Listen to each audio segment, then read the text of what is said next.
As the sun slowly descended on Europe's Neolithic period, the stage was set for the rise of various cultures that would come to shape the continent. None can be said to have played a role quite like those that emerged on the fertile banks of the Mediterranean Sea. But it wasn't the Greeks or Romans who ushered in Europe's first civilizations. Instead, it was an illustrious and mysterious culture that emerged on the island of Crete. Nestled comfortably in the southern part of the Aegean Sea, a body of water that separates Greece from Turkey, the land of Crete extends for an impressive 160 miles from east to west. Here, amongst its coastal plains, scenic beaches, and mountains that appear to drop directly into the sea, a culture known as the Minoans arose over 5,000 years ago. Their strategic location on the island, wedged between southern Europe, Western Asia, and North Africa, allowed them to dominate ancient maritime trade routes, and by the height of their civilization, they were regarded as awe-inspiring masters of the ocean. But who were these mysterious people, and how did they spread their influence and culture across the Mediterranean from such a small island? Aspects of Minoan history still remain somewhat shrouded in mystery. Nonetheless, the dedicated efforts of archaeologists and researchers who have toiled away in the ancient dirt of Crete have shed light on the culture. Professor Nikolas Platon, with his insightful work, elegantly divided Minoan history into 4 periods, developing a chronology based on the destruction and reconstruction of Minoan palaces. He divided the Minoan Crete into 4 distinct periods: the pre-palatial, proto-palatial, Neopalatial, and post-palatial. Archaeologists have surmised that nomadic adventurers, fishermen, and those blown off course by the strong currents of the Mediterranean Sea had established themselves on the shores of Crete by around 7000 BC. During this era, farmers from Anatolia established settlements, and the population could increase drastically over the next few millennia. By the pre-palatial era, starting in the middle of the 3rd millennium BC, archaeologists noted the appearance of the first painted ceramics, and settlements began to expand in both size and complexity. Several minor settlements have been discovered near the coast, and we see the beginning of the use of tholos tombs to bury their dead. Tholos tombs are characterized by their circular, beehive-like shape, created by corbelling, superposing successively smaller rings of stones.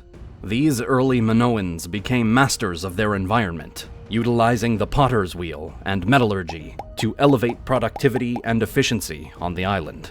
The domestication of animals, including cows, sheep, and pigs, provided them with a sustainable source of sustenance in the form of protein-rich meat, dairy, and milk, while also providing the raw materials for textiles. The vast majority of the early Minoans lived on the eastern half of the island, as this is where the best land for farming was located.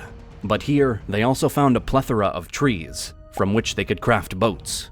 In time, the ships they would go on to produce were marvels of ancient engineering, designed for both agility and strength on the open waters.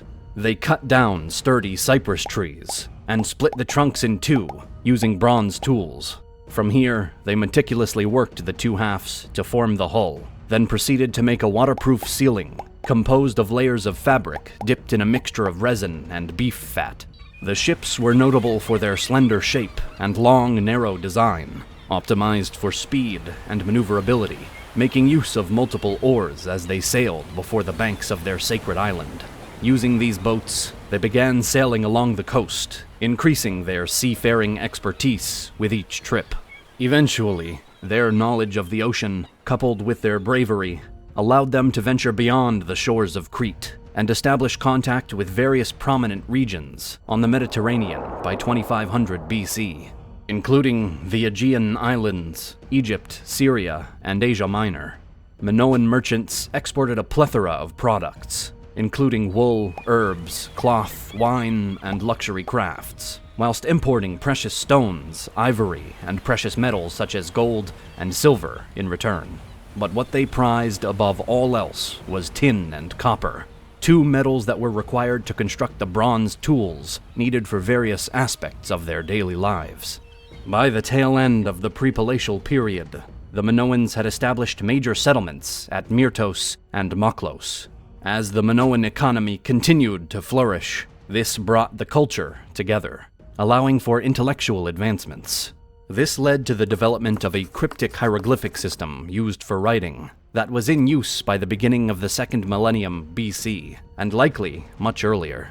Used for administrative and religious purposes, the complex inscriptions appeared on objects like clay tablets, ritual items, pottery, and seals. At this point in time, the economy of Crete was booming, primarily due to its ever-increasing trade with nearby cultures along the Mediterranean.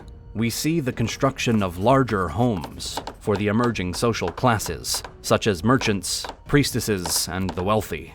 Minoan society was a shining example of an egalitarian culture based on the abundance of the land's natural resources and on intense commercial activity. They had no powerful landlords, nor a centralized authority. The burial practices of the era support the absence of a hierarchical structure, as entire villages or clans utilized the tholos tombs, and older corpses and offerings were placed aside to make room for a new burial. Older bones were removed from the tomb and placed outside the tholos structure in bone chambers. As their settlements continued to grow in size, adding more homes and even large workspaces and warehouses, they eventually merged into large palace complexes. This is the beginning of the proto-palatial, or First Palace period, in 1900 BC. The first signs of a new political system started to appear during this era, one that would see the establishment of a more centralized society, quite possibly formed around a central figure, like a king. The growing settlements had morphed into bustling palaces, which served as centers for the respective communities. With the ever-increasing influence came the necessity of a more bureaucratic administration, which only further permeated Minoan society henceforth. At this time, we also see the first distinctions made between social classes, which divided the Minoans into nobles, peasants, and perhaps even slaves. With their newfound level of influence over the Mediterranean, the Minoans established permanent settlements on the Cyclades, Thera, Rhodes, Milos, and Kythera islands of the Aegean Sea. Merchants established regular trade with Cyprus, where they sourced valuable quantities of copper. They also expanded their traditional trade routes, venturing deep into Mesopotamia, where they imported goods from the Amorite kingdoms of Babylon, Katna, and Yamad. However, the dynastic Egyptians emerged as the Minoans' most valuable trading partner, where they acquired vast amounts of gold that could be traded at higher prices throughout their trade network, resulting in a greater profit.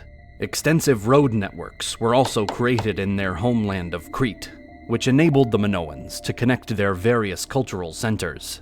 Such advancements additionally led to the establishment of smaller settlements away from the palace.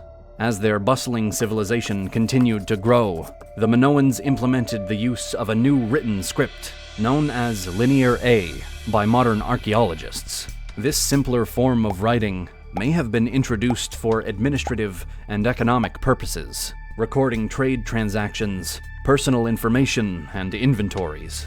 However, as the script had yet to be fully deciphered, its original purpose remains somewhat unknown. The Minoans had fully emerged as one of the most prosperous civilizations in the world by the end of the pre-palatial period, and their reach and influence were felt across the Mediterranean. But then, something unexpected happened. As around 1700 BC, many of their grand palaces and settlements were destroyed. Researchers propose that an enormous earthquake rocked the island, bringing unprecedented destruction and death in its wake.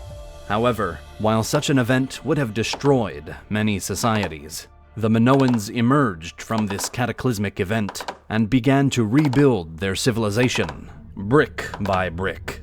This brings us to the Neopalatial period. During this era, many of their settlements were rebuilt on a colossal scale, and we see the emergence of the most elaborate and sophisticated palaces yet, at places including Malea, Phaistos, and the most famous of all, Gnosis. The latter was truly an architectural masterpiece, with the main building covering an area of 3 acres and almost 6 acres when all of the surrounding buildings were included. The main palace was constructed on a fountain of stone and timber beams. The bulk of the structure was built using unbaked bricks. It's thought the structure contained as many as 1,300 rooms. On the ground floor, there was an enormous ritual center, whereas in the central area, a monumental staircase led residents from the ground floor to various staterooms situated on the upper floor. Stores in the palace occupied as many as 16 rooms, with the main feature being the pithoi, or large storage vessels, often reaching 5 feet in height. These were mainly used for goods, such as wool, wine, oil, and grain. Throughout the palace, various bathrooms and toilets were found, each linked by an advanced drainage system far beyond its time. The complex even boasted a large theater, suggesting it was truly a communal space for the entire community. Within these luxurious palaces, we find evidence of the vibrant art produced by the Minoans. Frescoes were elegantly painted on the walls, ceilings, and even floors of their structures, depicting a plethora of scenes from nature, rituals, and everyday life. Some portrayed magical gardens, others monkeys and wild goats. Many even included depictions of fancifully dressed goddesses that testify to the Minoans' predominantly matriarchal religion.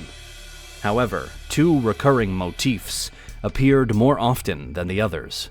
One was the snake, which was associated with the female goddess, and the other was the bull, usually shown leaping through the air.